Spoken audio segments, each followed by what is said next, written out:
The empath's soul as a luminous vessel in the hidden sanctum of the psyche, where archetypes stir and dreams whisper truths untold, there exists a light, subtle yet indomitable. The ancients knew it as the lumen naturae, the light of nature. It is not a light forged by the ego's striving or the intellect's precision, but one born of the self, the totality of the psyche, both conscious and unconscious. It is this light that flickers in the soul of the empath. You, the one who feels what others repress, who senses sorrow behind smiles and hears longing in silence, you are not weak, you are attuned, you are not broken, you are open. The modern world, with its relentless noise and mechanized rhythm, does not understand this openness.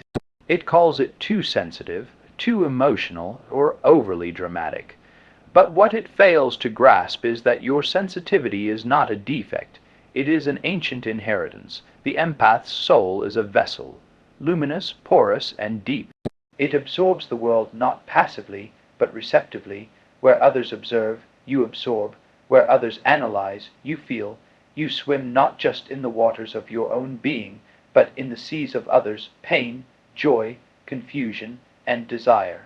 This makes your path sacred, but also perilous. For what is light without a shadow? What is receptivity without the risk of being flooded? To carry light is to invite darkness. The brighter your inner flame, the more the unintegrated shadows, both in yourself and others, are drawn to it. The narcissist, the manipulator, the wounded soul who cannot bear their own pain, they may gravitate toward your presence, seeking unconsciously what they cannot cultivate within themselves. And you, not yet armed with discernment, may mistake their hunger for love, their intensity for depth, their need for destiny. Thus, the first task of the empath is to know thy light, to become conscious of your energy, your thresholds, your sacred boundaries. Not every wound is yours to heal, not every storm is yours to calm, not every soul is yours to carry. The lumen naturae is not meant to burn out in the name of compassion. When you were a child, you may have felt emotions that were not yours. You may have borne the weight of your parents' conflicts, your peers' rejections, your teachers' projections. You may have thought it your fault, your burden, your task to mend the cracks in others. But that was the wound, not the truth. The truth is this: your gift was never meant to be misused. It was meant to illuminate, not exhaust. To live as an empath is to walk a fine line between fusion and individuality. The collective unconscious, rich with archetypal images and emotions, can overwhelm if not grounded in conscious awareness. You must root yourself, not in others, but in the self, for only when your center is secure can you discern what belongs to you and what does not. This is the paradox: to remain open, yet protected, to feel deeply, yet not drown, to carry light, yet not cast it into every darkness you meet. Your soul is a vessel, yes, but it must be fortified. Boundaries are not walls, they are sacred containers. Without them, your gift becomes your curse. And so, this chapter is a summons, not to harden, but to awaken, to recognize the divine inheritance you carry, to honor your sensitivity not as fragility, but as finely tuned perception, to stand rooted in yourself so that when the world rushes in with its chaos, you remain sovereign. Let this be your first alchemical truth. The empath's path is not to be emptied by the pain of others, but to become a mirror of wholeness, a luminous vessel in service of healing, not sacrifice. The peril of the collective effect, the psyche, is not an island. It is an archipelago of soul-bound realms, tethered beneath the waters of the collective unconscious.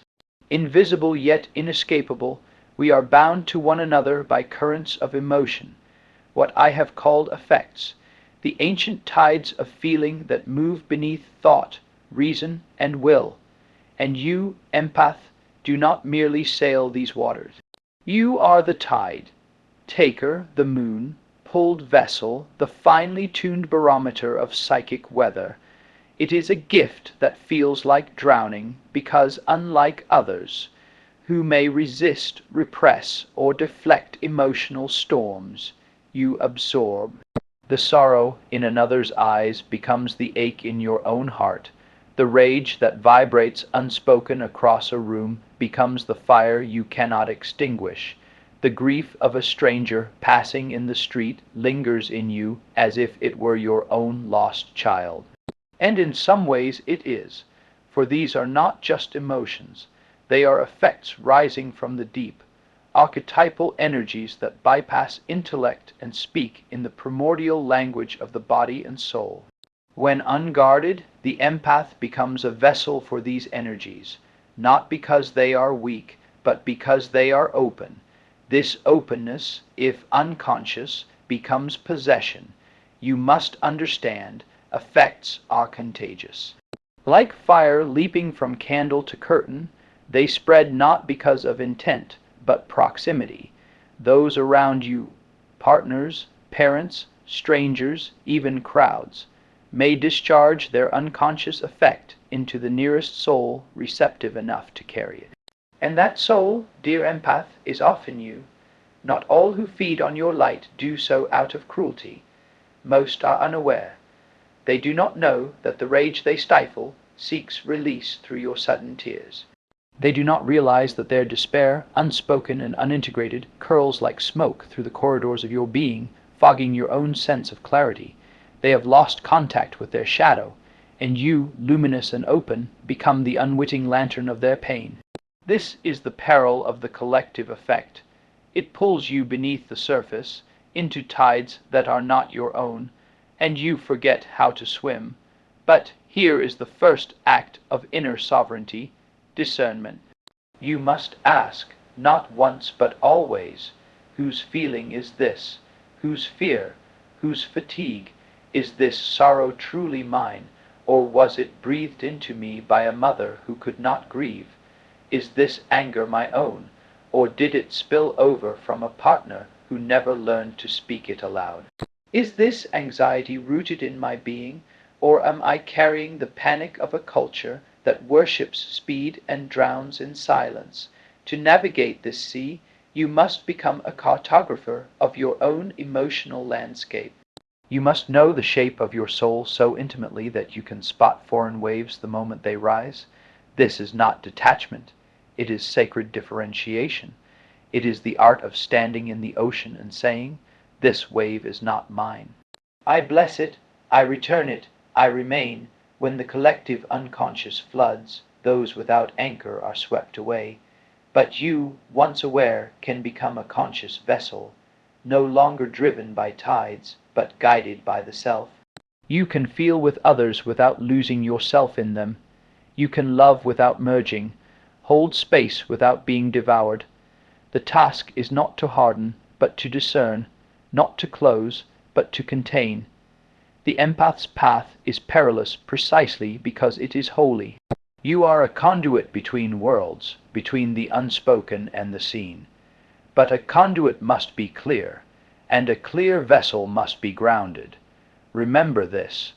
The light you carry is not meant to be absorbed by others. It is meant to illuminate. Learn to say, "This sorrow is not mine to carry, but I can witness it without losing myself." Learn to say, "I feel you, but I am not you."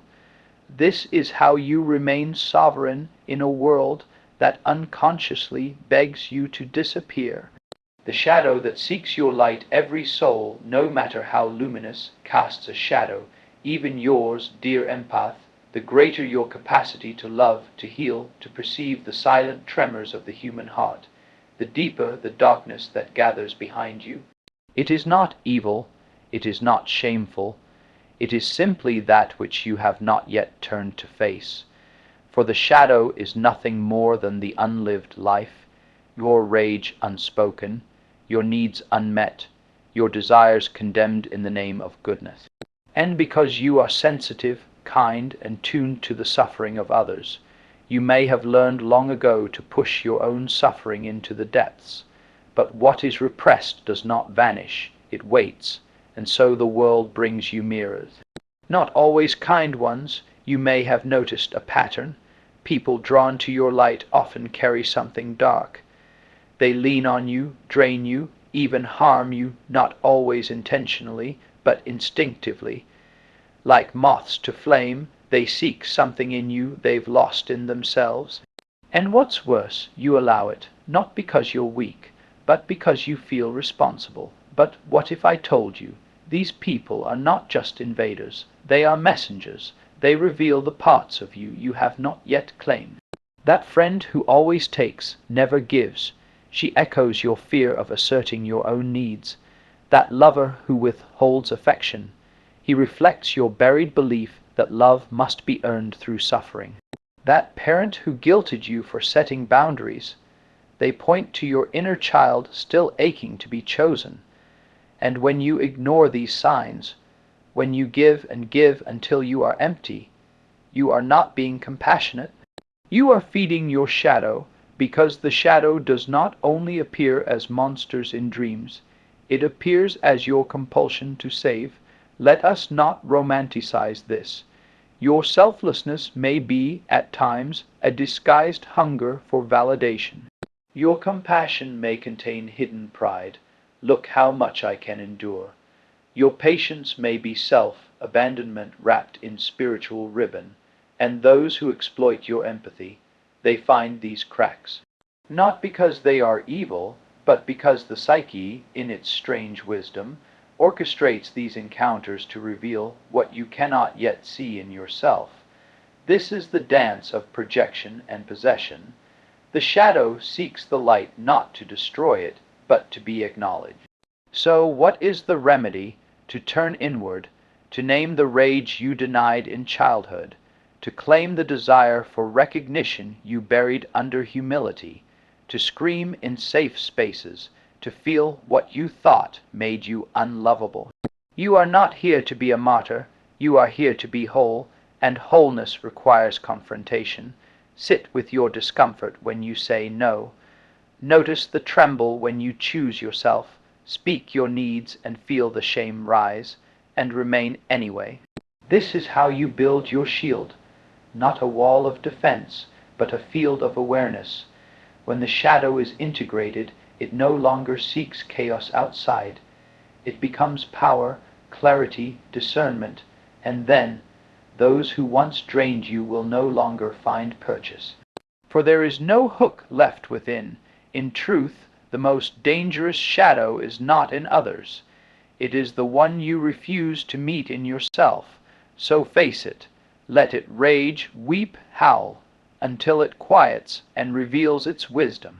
You will find beneath the monster a wound, and beneath the wound your truth. Only then can your light shine freely, no longer a lure for the parasitic, but a beacon for the brave. The archetype of the vampire in the subterranean chambers of the collective unconscious. There dwell ancient figures, timeless images that surface in our lives again and again. Among them, one looms with particular intensity for the empath, the archetype of the vampire. It is no accident that this image has haunted humanity for centuries.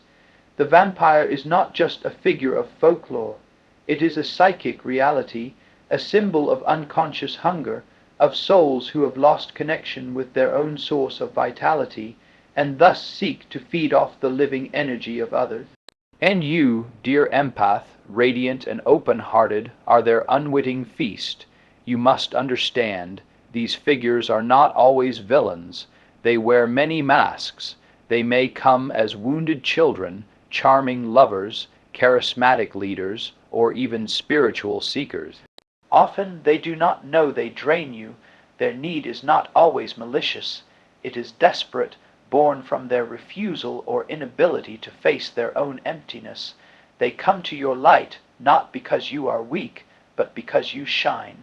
You who absorb the unspoken pain in a room. You who offer warmth even when your own fire is flickering. You who confuse being needed with being loved. The vampire archetype is activated when the self has been forsaken, when one no longer feeds from their own inner well and instead becomes dependent on another's emotional blood. They do not reflect your shadow like others might. They consume it, leaving you emptied, confused, and hollowed out. And yet, this archetype, like all symbols from the unconscious, arrives with a message, not a curse, a summons. It is here to awaken your instinctual boundaries, your sacred no, your right to guard the flame of your soul. For if you do not protect your psychic space, no one else will. The vampire only enters when invited, and so begin the work. Enter active imagination, close your eyes, call forth the image of the one who drains you, the real person or the symbolic figure. Do not run, engage, ask, what do you want from me? What part of myself have I abandoned that drew you to me? What boundary have I not yet claimed? Listen, not all vampires need slaying, some need naming. And some are fragments of your own psyche, aspects of yourself that you have cast out, your neediness, your shame, your longing to be held. But if the figure remains parasitic, if it demands your essence without reciprocity, then it is time to cut the cord. You must stop romanticizing sacrifice. You are not here to bleed for those who refuse to heal. Compassion without discernment is not virtue. It is self-destruction. Strengthen your field, ritualize your space. Speak boundaries out loud. Visualize psychic armor not to wall you off, but to clarify the sacred space of your being, and above all, return to your own source. Reconnect with the self, the inner sun that does not ask to be fed, but radiates from within. Journal, create, meditate, dream, listen to the inner voice that says, I am not responsible for filling what another refuses to face. As you do this, the vampire loses its hold. It is not destroyed. It simply fades, no longer magnetized by the unconscious offering of your energy. And you become sovereign again. Remember, the archetype of the vampire is not your enemy. It is your teacher, a warning from the depths, a test of your maturation. It calls you to reclaim your vitality, your time, your light, not from bitterness, but from awareness. For the awakened empath is not just tender. They are dangerous to those who would feed on innocence. They do not close. They illuminate with fierce discernment, and they know this. You are not the medicine for every wound. You are the guardian of your soul. Individuation as the empath's salvation. To be an empath is not merely to feel deeply. It is to carry the weight of many souls, often without knowing where one ends and the other begins. You stand, unknowingly perhaps, at the very threshold Jung called the self, the totality of who you are, both known and hidden. But without conscious navigation, your sensitivity can become your undoing, as your porous boundaries open you not only to beauty, but to possession. Herein lies your salvation, the path of individuation. Individuation is not the pursuit of perfection.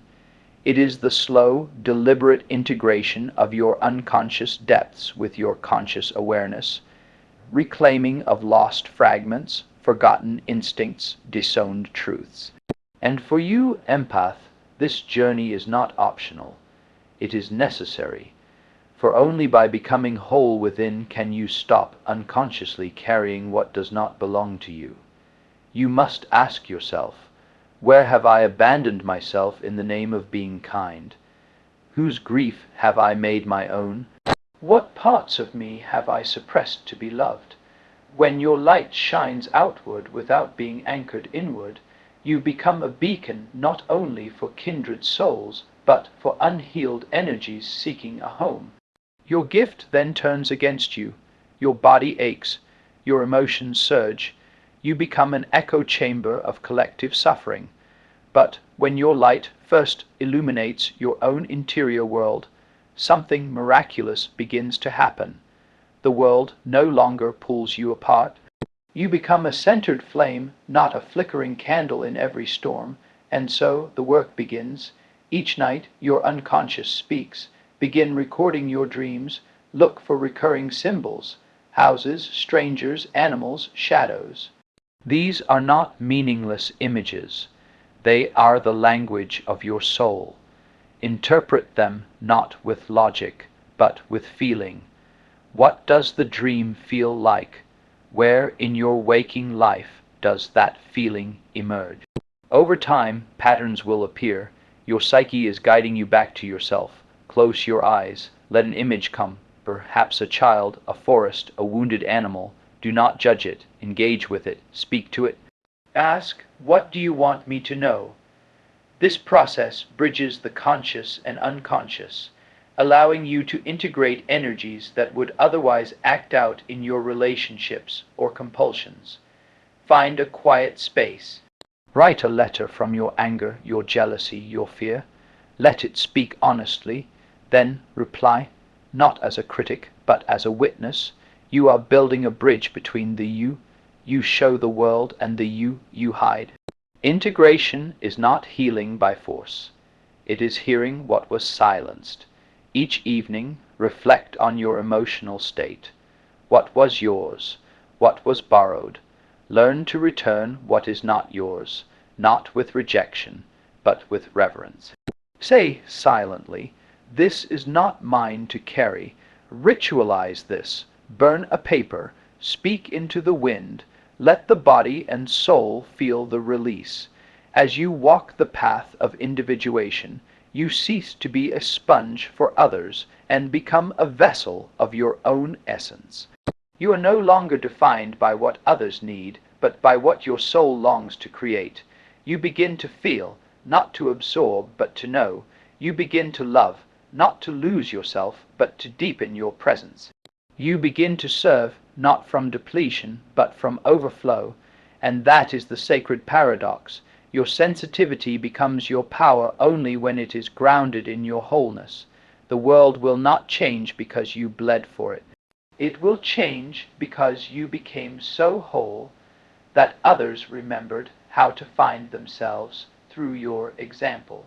This is the individuation of the empath, not a retreat from feeling, but a return to the center of the self, where feeling becomes wisdom, and light no longer flickers at the whim of the winds, but burns steady with purpose and strength. Let your light shine, not as sacrifice, but as sovereignty. The danger of projection is one of the psyche's oldest defenses, subtle, unconscious, and perilous. It allows us to experience the unknown within ourselves by placing it upon the outer world. This is not evil, but natural. Yet, for the empath, whose soul is porous and heart attuned to suffering, projection becomes a spiritual trap. You do not merely feel another's pain, you merge with it. You do not simply recognize beauty, you infuse it with your own inner light. But what if the person before you is not who you believe them to be? What if the Savior you see is merely a vessel for your unacknowledged longing? This is the danger, that you mistake your own inner gold for another's worth. Jung said, "We always see our own unavowed mistakes in our opponent." But for the empath, this also means we see our unlived virtue in others. You may project your tenderness onto the cruel, your wisdom onto the manipulative, your love onto the indifferent.